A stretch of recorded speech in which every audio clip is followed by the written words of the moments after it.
Hi, welcome back to the Crafty Hen House. My name is Elaine. Today I have you out here in the hen house and we are going to get to our planting.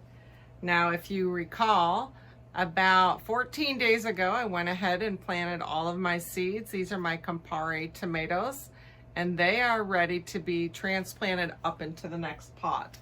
And this is the pot we're going to be using. I have a lot of different things have come up. We've got the blue sage is coming up nicely. We have the huckleberries. They've come in nicely as well. And we also have some yellow pear tomatoes. They're coming in really nicely. So all those are going to get, that are ready, are going to get transplanted up into these pots. I'm also going to be transplanting some houseplants that I brought back from New York when I went to visit my mom in December. And also some of my cactuses. Now I have Christmas cactuses and I also have Thanksgiving cactuses. And if you're not familiar with the different types, the Thanksgiving cactus actually has these leaves that have the point spikes on them. And then the Christmas cactuses are the cactuses that are smooth leafed like this. They don't have the little spikes down the ridge. And the flowers are very similar. There's also an Easter cactus, and the Easter cactus has more of a starburst type flower. I have, this is called, now this is mine, and also I have another larger one that are here in South Florida. The three that I'm going to be transplanting from upstate New York are, this is a Wandering Jew. Now I brought these back, like I said, at Christmas time, and they've rooted quite nicely, as you can see, so they're ready to get into some soil. I have also a spider plant. Spider plants are very common. And this as well was clipping off from my mom's plant, and you can see how nicely the roots have grown. So that's ready to get potted up. And this is one that I grew up with as a child, and the plant, I guess, lived out its life, and my mom had to find a gentleman that had these plants.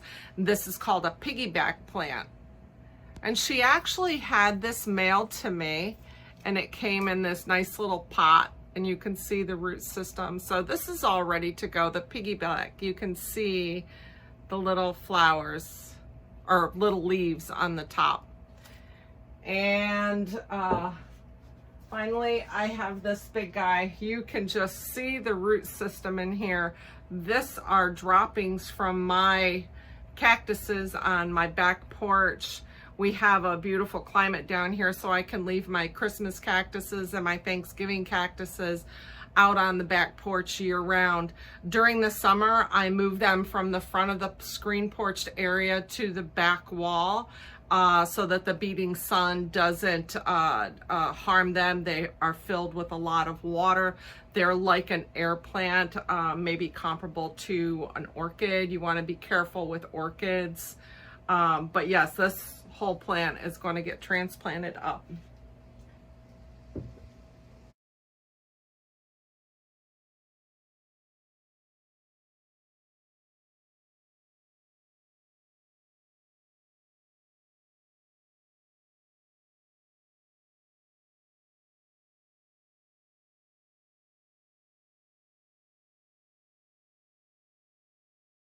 So what I've decided to do is I'm going to take my little gray bucket that I used before when I did my sea starts, and I'm going to put some of my garden soil and some perlite. Let's get a bag and show you.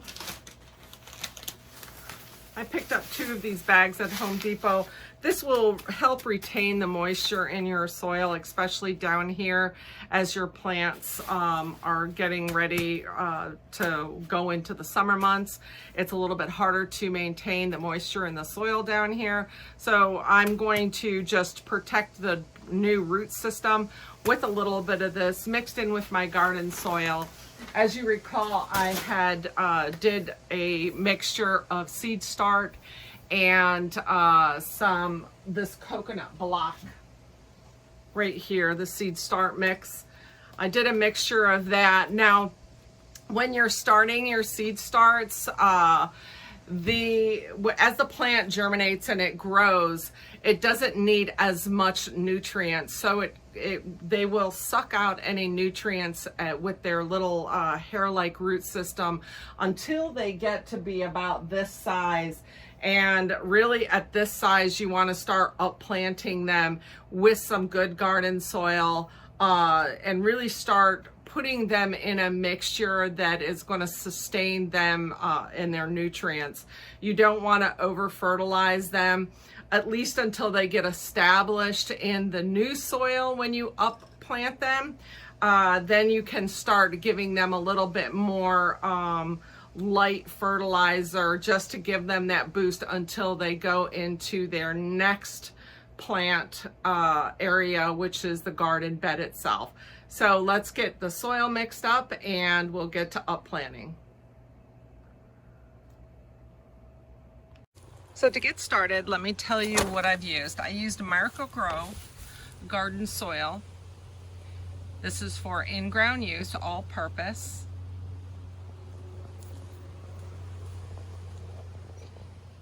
I'm also using perlite. Helps with drainage, and it also helps to keep moisture in the soil. And I'm also going to put some peat moss. Now this is the time when you're preparing your soil that you want to go through your soil, and if you find any chunks of, let's just say this, like this wood, this hardwood, you want to make sure that when you're blending this up with your hands and you find any sticks, that you want to just pull them out. What that'll do is it'll block your root system from growing. These are immature roots, so you want to make sure if there's any big chunks that you can you pull them out. And as you can see, I've already mixed in the perlite, and I'm going to go ahead and dump in some peat moss. And this is the sphagnum peat moss that I used when I was making my seed starts. So I'm just going to go ahead, I'm going to dump about a quarter of a bag in here, and then we'll go ahead, we'll mix that up, add some water, and then get ready to plant. Now, these are the plants that we started from seeds. We have yellow pear tomatoes. These are my Camparis. I took these seeds out of Camparis that we have. I've done this for years, and they always seem to grow nicely for me. This is a beefsteak. This is a different tomato. I haven't grown these down here just because they're a larger tomato and they take longer to grow to maturity. And usually the rabbits or the squirrels get them before I can harvest them. Now these were super beefsteaks that I planted, but the seeds were from 2012, so you can see that they did not germinate. I'm going to try them again. Up here we have these Lasaya peppers. These are a new pepper I'm trying. I only did one patch because I do like the nata pinas, but the nata pinas did not germinate. I'm not sure why.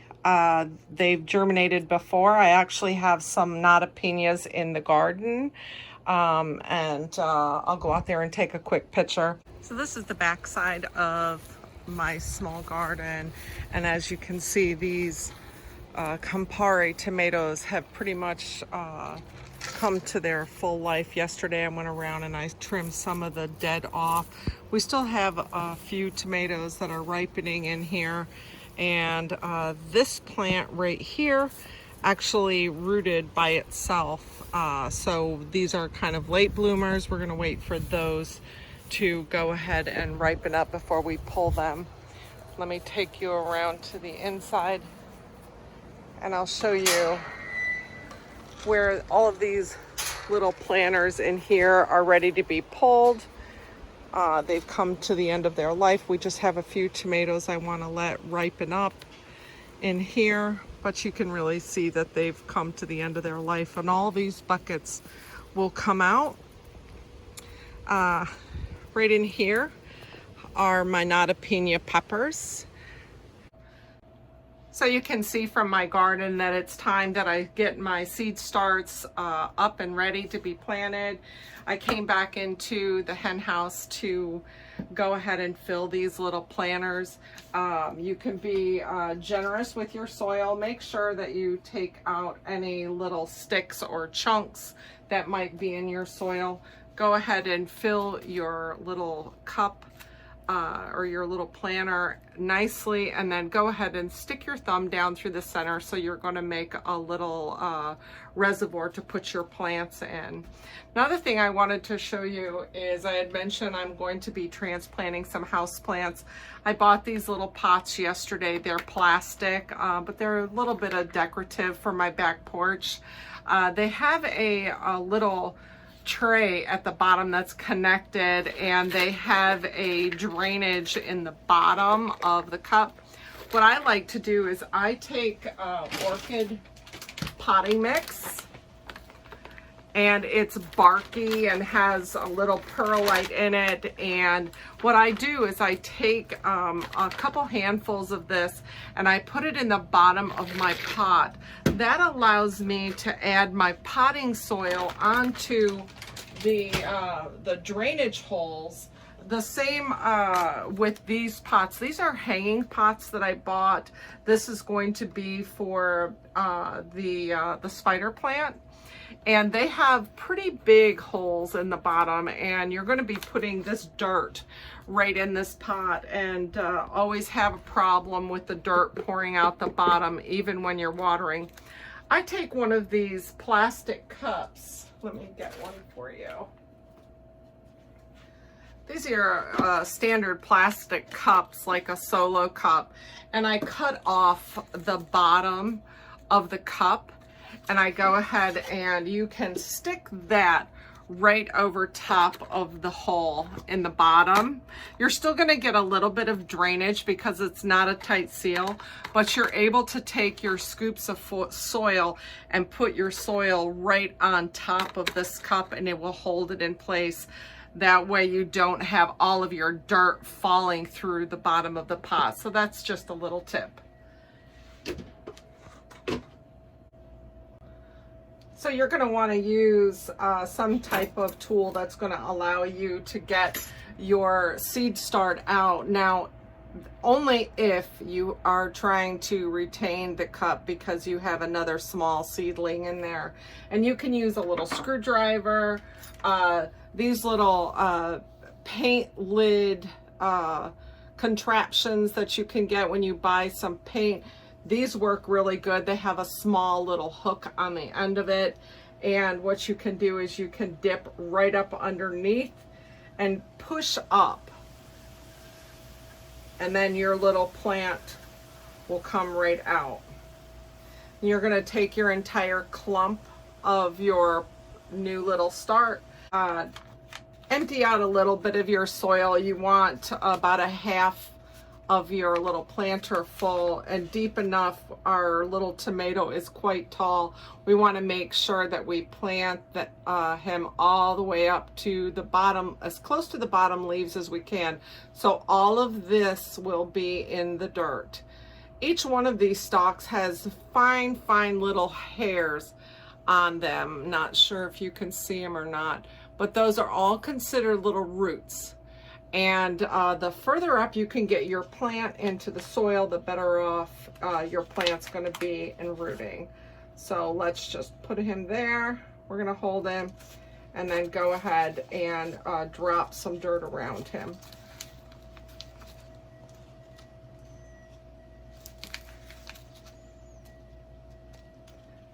They're quite hardy, but you still want to be gentle with them.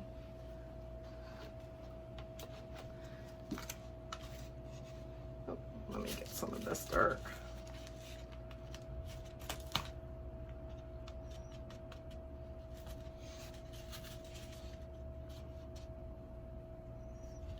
And there's our first little beefsteak.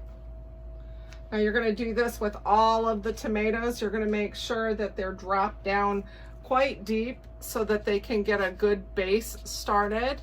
And not to forget your little tag. And continue doing each planter the same way. Now with a container that has ample plants in it that can be transplanted, you can take your tag out and you're going to go ahead and you're going to take out this whole clump of your plants. Let me do it over the container. And it comes out in a nice little block. Let me get a cup. Put some of this excess dirt in. And you're going to just go ahead and break the dirt away from the little plants. And they all come out perfectly where you haven't disrupted the root system. Then you're going to go ahead and pull each one carefully. Go ahead, drop it as deep as you can into your pot. And put your dirt around there.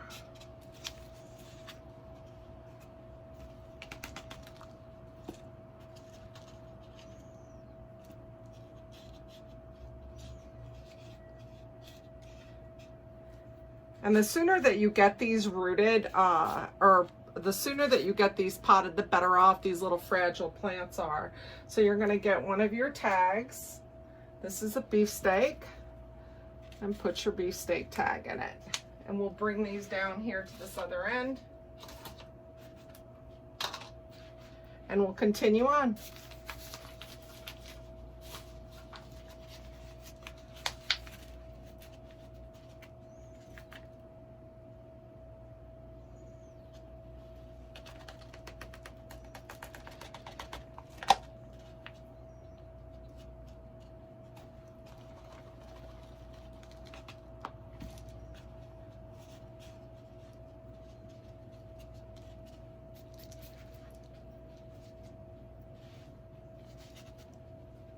So I have a great start to my garden this year.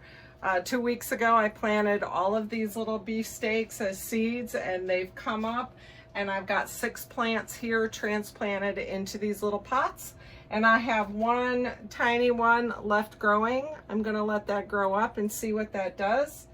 And so I am going to go through all of these other starts and we're going to get these all transplanted. We have a busy day ahead of us getting these transplanted into these pots, but I just encourage you to get your garden planted. It's been 2 weeks since the seeds and now we have these great plants. We're gonna leave these here and I'm gonna put them under a grow light. I have more room back here and had these on the back porch before. But now I need more space and more direct light to really get them going. We're gonna go ahead and water them. In about maybe 5 days, start giving them a little bit of food to give them a little bit of a boost. And I have the option of either replanting some more seeds, which I think I'm going to do. My Notapinas didn't come up. I'm going to try those super beefsteaks again that were from 2012, see if I can't find 1 or 2 of them in the pack, and get the rest of these all planted into containers. So I encourage you again, get on your garden, get it started, and you'll have some great vegetables this coming year. Until next time, thank you so much and have a blessed day.